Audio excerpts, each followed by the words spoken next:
Welcome to the tail end, aka show and tell, but we're going to have more deep dives into the shows that we're watching and just more in-depth topics about conflict avoiding and the cat and mouse game.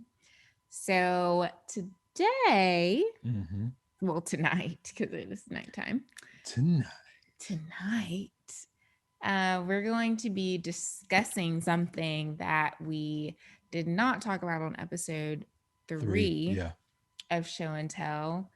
And it has to do with the comment that Sharon made to Hugo comparing plastic surgery or cosmetic procedures to race. Yeah. And height, but specifically race. To recap, they're playing a game. The how well do you know your the other the person you in a couple with? Yeah. And it was like, what are your turnoffs, basically? Yeah. And Hugo says fakeness, and he doesn't mean personality, or he means personality, but he also means fake parts, physical, enhancements. Enhancements to one's body. A lot of most of the girls on the show has had something done, whether that's fillers or Botox or actual implants. Sharon and Faye in particular took offense to Hugo's comments. Sharon takes Hugo aside and says, "This is why I'm upset."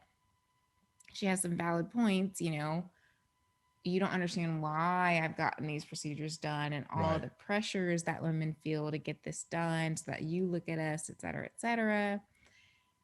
However, there were some problematic comments in that conversation. Yeah, she line stepped. She took it a little too far. Yeah. She should have stopped when she was ahead. Yes. And in particular, I had issues with two things. Okay. In that conversation. One was the obvious comparison of cosmetic procedures to race. Right. For me, you don't know the reasons why we've had stuff done. And I think that's really unfair. I would never turn around to a guy and be like, I wouldn't date you because of your height. Or I wouldn't date you because of your race. And secondly, I felt like she was actually perpetuating the shame that she felt from Hugo. She tells him, well, you look like a hypocrite because I was excluded from your dating pool because I have fake boobs and have had lip fillers and et cetera, et cetera. But you went on to like two girls who look the fakest in here. Yeah. And she said fakest as like a pejorative, like something that was wrong. Right. You're coming across now as fake as shit. Because you're saying I don't like girls that look fake, and then you've grafted the two girls that look fake. So in fact, you have an issue with fakeness. It's just the degree that you have an issue with. And she's the line. Yeah. It's... Which is ironic because she and Faye had the most procedures done. Equal amounts. Yeah. Equal amounts. She had more procedures done than Chloe, who she's calling the fakest. Right. You're upset that there are these standards that you feel that you don't live up to, so you got some stuff done. Don't you think that the girls that you're calling fake have also gone through something similar in order to do that? Like they're also feeling the same pressures. So I had an issue with that. The main concern was that she compares cosmetic procedures to race. Yeah. Hypothetical question. If we were taking an SAT test, standardized test, height, eye color, nose width, race. Which one of these words? Botox, which one doesn't belong? The only thing that she could have said that would have made sense to compare was if she would have said, you can't choose your race, you can't choose your height, you can't choose your natural lip size, your natural breast size. Full stop. Like that's where the similarity ends. Yeah. Like if we were to continue that conversation about the difference between race and height, the difference between height and breast size, the difference between lip size and breast size, that would be a totally different conversation. But to compare, like that's a huge jump to say cosmetic surgery, race, etc. Like to even go from I would not date a guy because of his height or his race. That's not apples to apples. Yeah, that's not even apples to vegetables. Like that. No. Yeah, and it went to show, like, that's what, like, the thing that really stuck out to me when she did that was like, hurt people, and so she went from I'm hurt, so let me deflect my hurt and try to make this, like, she victimized herself, and then trying to victimize herself, she victimized the other two other young ladies who have had cosmetic surgery. And then she victimized poor Hugo, who said what he had to say. Like, he wasn't in the wrong, he wasn't in the right. Like, you looking at it from one perspective. Here's our perspective of like why we feel like we need to do this to live up to this beauty standard, and like you are out of pocket. And so for him to be out of pocket, and for you to even to go further out of pocket, like that pool ball or billiard ball ain't a pocket for that ball that you're trying to hit. Like, ain't no side pocket, a corner pocket. Like, that ain't a pocket for what you're trying to do. Because like what Hugo said wasn't wrong. Like, that's his preference. Yeah. She got upset, which is fair, and she said, okay, fine. Why did I get this done? Right. The male gaze or what have you. Yeah, and it's great that they have this platform. Like, now we can have this conversation. Yeah. Like, guys who don't like plastic surgery, this is why you don't. Because one, it's not for you. It's for the self-esteem of the person who's getting that surgery. Mm-hmm. And yeah, I mean, if it's not something you like, it's like the rest of the world.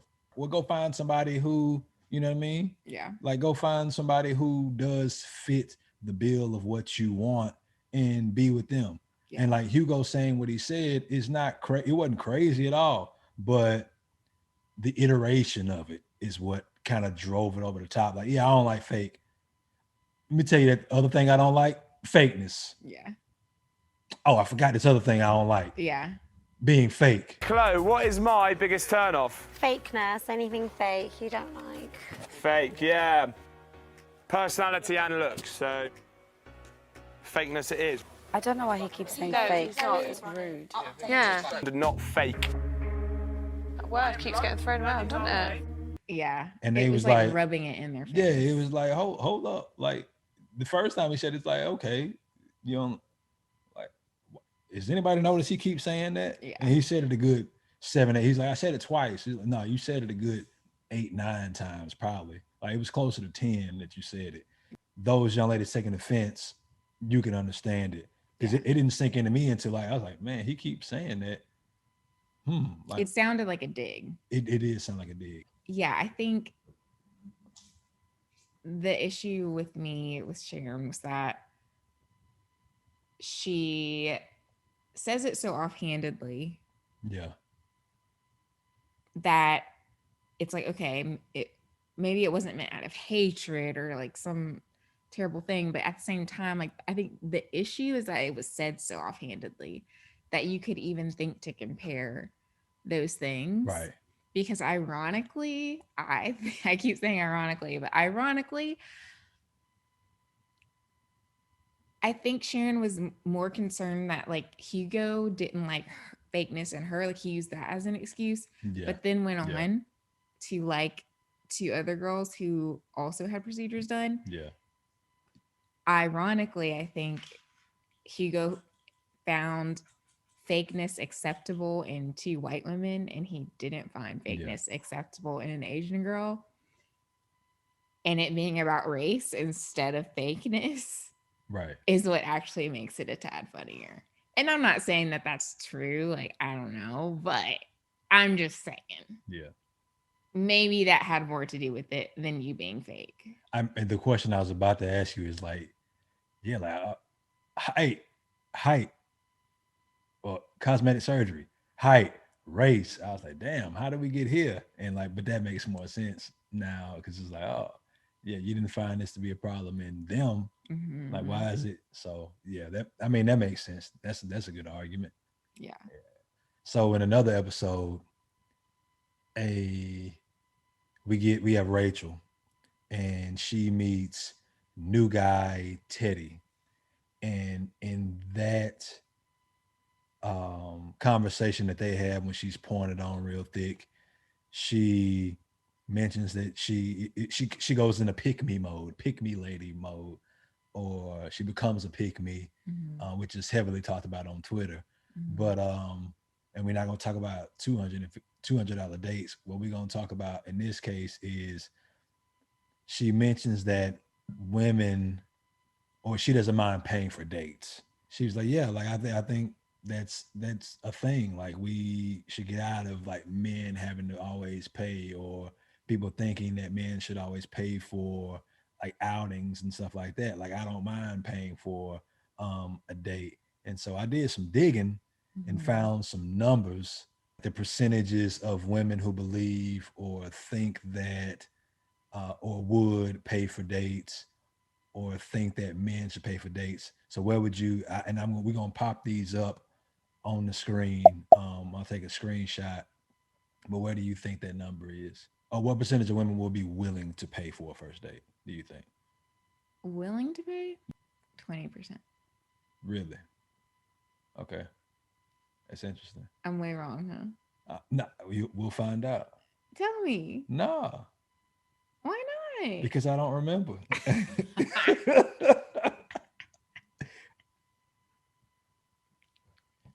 me. How many? How many is it? So 72% of women believe that men should pay for the first date. 28% believe that would be willing to, or think that women should. So wasn't that bad off? Nah, you weren't that far off. What percentage of men believe men should pay for the first date?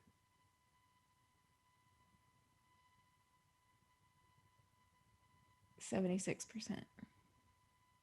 That wasn't a bad guess. 85. Dang, I almost said 86%. Yeah, 85% of men believe that men should pay for the first date. And then the subsequent, like, it goes into like, there's a very well written article. We may link that into the, like, I feel like we should take a deeper dive into this. And so like 20%, that 15% of men and that 28% of women, those are who's on Twitter. That's Twitter. It's a good mixture. It's a good mixture because you got to have argument. Like, there has to be polar opposites on Twitter. Yeah. Because it's the most unhappy place on the fucking planet. I think, like, what platform is like the worst? From the way that you talk about Twitter, I swear, like, Twitter is not real life. Like, the things that you show me on Twitter, I'm like, these are not real people. They're real people, but they're trolling. Yeah. Or they just are living in a Twitter bubble that's like not real world. But I feel like it is real world because we live in bubbles in our real life, and people create these little bubbles, and like they find people, or they follow people who parrot their own ideas. Yeah. Like everywhere else. I guarantee you the men who are like, I don't want like, wow, I don't like women, blah, blah, blah. They're going to the club and paying for drinks. And then but they go to the club, they pay for drinks. And at the end of the night, when they don't get anything, that's when they come to Twitter and they just. Yep. You know what? Yep. Yep. Like, that's Because some of the stuff you showed me, I'm just like, what? I said the keys on the phone, like phones ain't got keys. No, they got keypads. Like this. Instead of right. This. That's the funniest thing. Like you ask a kid who's 15, like hold a fake use your hand and hold up a phone to your head. Like kids go like this. That's crazy. Yeah. So yeah, I think just to recap, I think Sharon said some problematic things that were out of line. And that's the thing also is like you hate that there's no Sharon. There's no Sharon for Sharon. Mm-hmm. Like the way Sharon did Hugo, I wish there was a Sharon for how like that comment that she made. So, should somebody hear? I wish Hugo would have reacted the same. Like, hold up. Like how could you possibly make that comparison? Yeah. Like, not let me get out of this hot fire right quick because we about to throw you. Now I'm about to boil your ass for making that stupid ass comment. Yeah. Like, nah, no, thank you. 85% of men believe that men should pay for the first date. So there's a 15 to 28% is, they're gonna get together and they gonna be happy. You know what I mean? Because they don't believe in gender roles. But I'm glad I got a chance to go. That wasn't the question over here. The question was first date. Yeah. I want to know the stat on subsequent dates. 83% of women believe that the couple should share the cost after that date. Like, so within the first 6 months. So very democratic. Yeah. 44% of women believe that if they offer to pay, the man should reject that.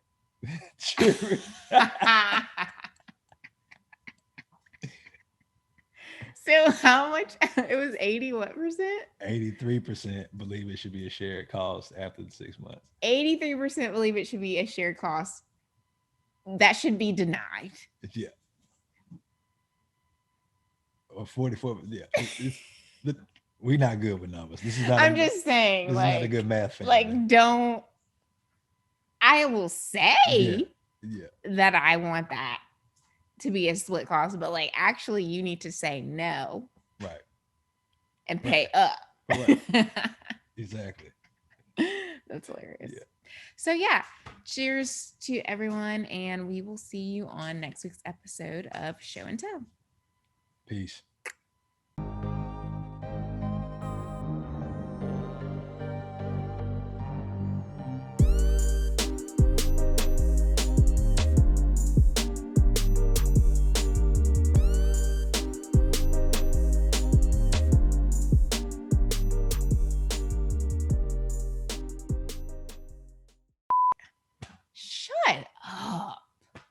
Shut up. Like you're just saying to get retweeted.